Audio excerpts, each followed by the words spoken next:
Hey guys, Jeffries here, and welcome to episode 11 of You Don't Win Anything with Kids. Now, in episode 10, you might be wondering actually before I say that why I keep starting on that certain screen, and that's because the button that I have set up to start capturing takes me to that page on Football Manager. I haven't had that problem with any other games. I might change the buttons around, I might just leave it as it is. But anyway, we go back a page and we see that we won the last game 3-2 against Hayes and Yedding. To any of you guys who watched the video, first of all, thank you for watching. Second of all, you'll notice that it was a pretty tensely fought game towards the end. We grabbed a goal in the last 6 minutes from Bobo, but before then it was sort of a bit, not quite a dry patch, but we were struggling to make a breakthrough. We made a couple of changes and they, luckily for us, paid off. Don't really want a repeat of that in the next game though. That would be quite annoying. So yeah, there's Johnston, made his debut, scored a goal, but he also made a mistake which led to their equaliser, so I think he's getting dropped for the next game, in fairness. Bobo, he scored 3 goals in 2 games, so I think it's fair to say that he's bossing it at the moment. I'm still getting the same players suggested for me to sign. I'm not interested in signing any of them, in all honesty. I don't want any new players at this stage. The one player I wanted to sign was Kamingas. He chose another team. The other player I wanted to sign was Tim Payne, and he said that he was not going to join us. So I've gone into stubborn teenager mode, and I've decided that I don't want any new players at this stage. Even my director of football doesn't seem interested in signing new players, because he hasn't suggested any or anything, which normally he would have by now. I will see who is transfer listed. No one of any particular interest. Or any players that really I know too well. What about loan? Not much better, really. I think it's because of where we are. Jonathan Fort, I know him. Know of him, anyway. Yeah, I think it's because of where we are, position-wise. Bruno Andrade, he's currently on loan at Steerage, actually, at the moment. I might scout him. So yeah, you know, I think I'm happy with my team anyway. I don't particularly want to sign new players. At some point though, you are going to have to add to your team, because that's how the best teams stay on top. They add to their teams. So at some point we're going to have to improve. For now though, I'm very happy with my team. I said in the last episode about squad rotation, I've got a big enough squad to do that quite easily, so there's not a problem. There might be a problem coming up soon though if my players keep rejecting new contracts, and that's slightly annoying. How old's Andrade? He's 19. This would be a rare thing for him, because if he was to actually join, let's see if he'll join on loan. Yeah, I can get him on loan. Let's try and get him for the season, because he will actually be the eldest player in the team if he joins, and he's only 19. So that must be quite a scary thought. But yeah, we'll sign him on loan. He'll be a good I would say backup, but that's not really fair. He'd be a good second choice. I think it's a nice way of saying it. Barnet and Southend are also interested in him though, so obviously it's going to be a fight to the death as to who's going to sign Bruno Andrade. Yeah, I mean, I've already, well, you've seen, I've put feelers out for 2 players. They both rejected me, so, you know, there's Tim Payne. He's doing well. Didn't want him anyway. So yeah, to only sign 1 player in a transfer window, if you're an Arsenal fan or if you're a Newcastle fan, you might think, what the hell's he doing? But actually, maybe not so much with Newcastle, but certainly with Arsenal, that policy seems to be paying off. So I think that's one that is going to have to be stuck to. But we're now in our 3rd match. First thing I'm going to do is bring Klopmas back into the lineup. He's going to replace Jones, who's looking a bit fatigued. The next one I'm going to do is McGregor is going to come out, and Douglas Pringle is going to come back in. And the next one I'm going to do is Johnston is out, and no, not Beckhold. I think Thompson should come in, and then Bobo play from the left. And then I'm going to bring off Peter Wilson, and I'm going to put Keith Wilson. Actually, no, I'm going to put Francois up front. It's only fair that we see what Francois can do now. We've tried out the two brothers. Let's see what the Frenchman can do. Do you know what, actually, I'm going to put Frederick in instead of Pringle, Douglas Pringle. Because Frederick, this will be his debut. And I did say I'd bring Hogan in for Robinson, so we'll do that one as well. There you go. Nice little rotation. Keep the key players, and sort of, you have a set of players that you tend to rotate more than others. And before we go to kick off, you'll see here we have our lovely home kit. There it is, the blue and red stripes, the famous Majeffers. I keep saying Majeffers. The famous Majeffries blue and red stripes. The goalkeeping kit is an interesting one. The goalkeeping kit is actually meant to be black with orange on, which you might have seen in the choosing your team screen previously. For some reason it always ends up with the pink one, which is actually the secondary kit, so I'm not too annoyed. But, you know, I'd prefer if they actually chose the home kit for everyone. Alright, we change that back to key like I promised. Yeah, I think it might be in this case because the referee's wearing black. That might be why my goalkeeper doesn't. I was hoping that wouldn't happen because I see the referees wear yellow a lot, and yet I still end up in away kit. Anyway, I'm digressing.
Minutes is quite bad, and Delamont's been booked. Might have to choke it down a bit. That, however, is a very, very, very good finish from Ricky Carino. That's his first goal for us, I think. He set up a goal in the last game. I don't think he scored one, so not a bad way to do it there, actually. Not the best of free kicks from Delamont. I think Carino just gambled to get on the end of that, and that is a bullet of a shot. Absolutely fantastic strike from him. Yeah, we're 1-0 up. Delamont with the corner here. Oh, Francois. Is that one count? Yes, it has counted. That's 2-0. Well, I said let's see what the Frenchman can do, and it turns out he's got some goals in him. Yes, very pleased for that. And it just proves that I can do squad rotation.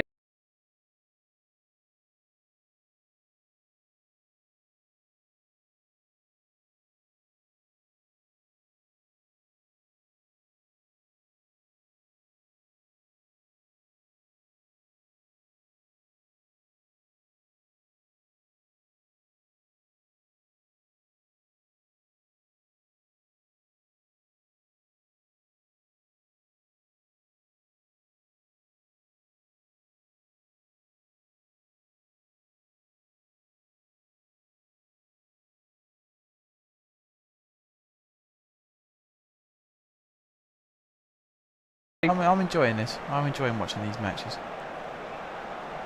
I have noticed though how ugly the socks look on our kit, and it's because they're blue, dark blue socks with red stripes. That was a stupid goal to concede.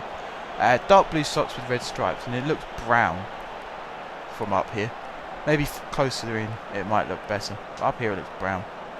They also look like boots rather than like knee-high boots rather than socks, which is a bit weird. Yeah, that's just the offside trap being sprung, which I don't even remember setting up an offside trap. In fact, I think I made a point of saying that I was not setting up an offside trap, and yet my defence is playing so high up. I might have to have a look at that in the instructions after this match. Oh, Bobo's crocked, so we'll have to sub him off, I think.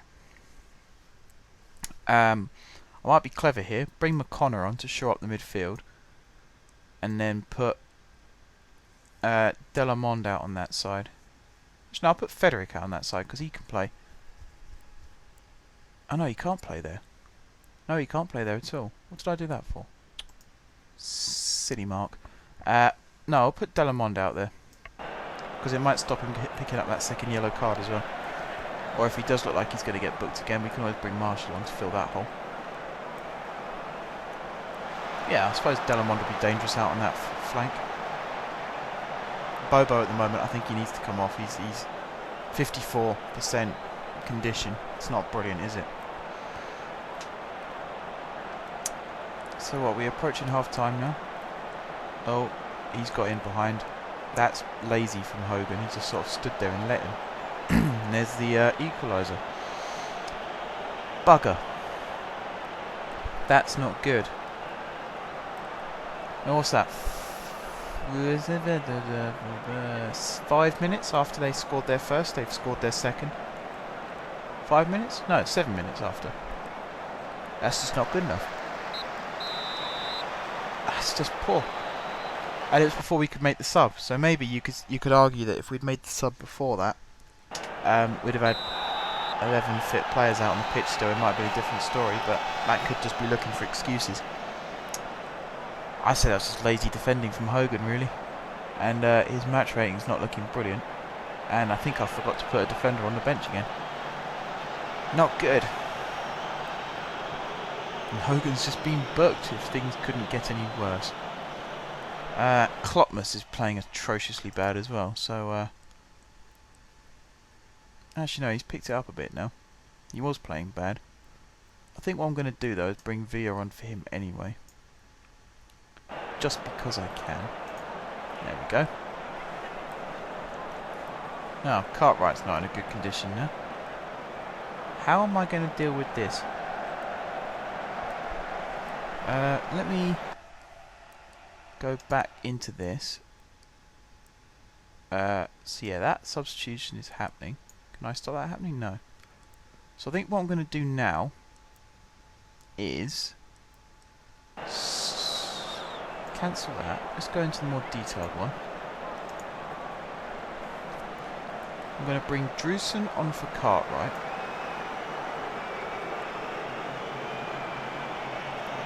Yeah, no, I'm not going to bring Drewson on. I'm going to bring Marshall on for Cartwright. And I'm going to move Marshall up here alongside Thompson. I'm going to move Hogan into the middle there. Federic and McConnor are going to move back. And then Carino's going to play inside and Marshall out wide of him. So we're going to sacrifice a defender because we haven't got anyone else, but we're going to beef up the attack and hopefully that's going to bring us another goal. That's the plan anyway. That's also all 3 subs made, which is worrying. We'll see how it goes. I'm hoping having those 2 attackers behind Francois, it might increase Francois' chances of scoring, it might also just increase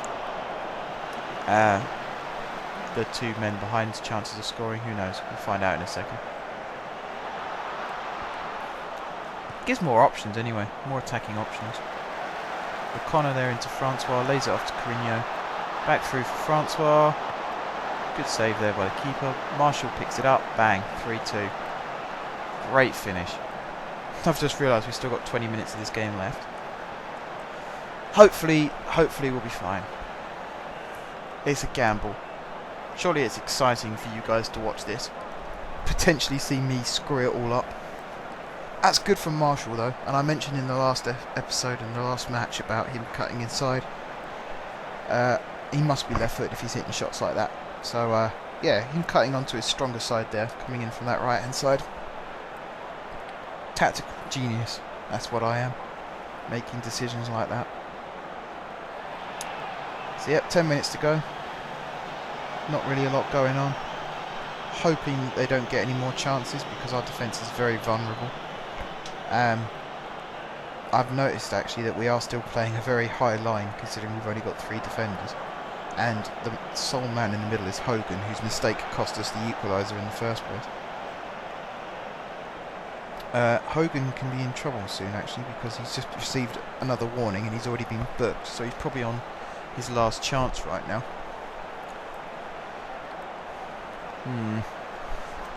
That's O'Leary on the ball.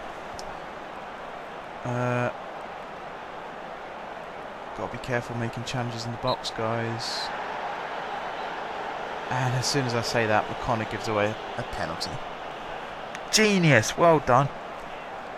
Oh, right. Quintaka. Looking for Quintaka to be a hero and save this one. Is that mud they've got on them? Is that why they're all brown on their backs then? Or is it just a graphics glitch? Who's number 5? That must be Hogan. It looks like he's got mud on his backside. If that's the case, that's fantastic. They've brought weather conditions into it, so if it rains, your players get muddy. That must be, because their number 10's got mud on him as well. Oh, that's brilliant.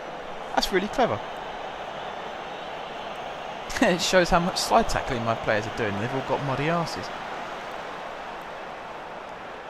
Right, speculative I think is the best way to describe that from Frederick, but then poor is how I would describe that defending header. And it comes out to Carino. Yes! Oh, thank God. 4-3. Around the same time that Bobo scored the winner in the last match as well. And it's that man Ricky Carino again. This is clever from Francois. Just hook it back into the path of Carino. Plenty of space and time, and that's a fantastic finish. I'm sure Carino is actually right-footed as well, so for him to finish on his left foot like that and beat the keeper the way he did is very clever. I am pleased. Now we've just got to keep hold of the ball till the end of the match. I'm actually impressed with how Francois played today. He might not have got... Actually, he's got a very good match rating. I don't know what I'm talking about. I was reading the wrong one for some reason. He's got a 9.1 match rating. He's held the ball up well. He's dished it out well. He's got an assist and he's got a goal. So, not a bad performance on his debut, I'd say. Not just his debut for us, but also his debut in football. I think he's played very well. And that's full time. And we've won again. Can't say any better than that, really. Really pleased with that. So yeah, we won 4-3. More good performances. Two good goals from Carino, a good one from Francois, and a really good one from Marshall. So once again, guys, thank you very much for watching. We'll be back very, very shortly with some more exciting games and some more fantastic strikes. So yep, until next time, guys, I will see you soon.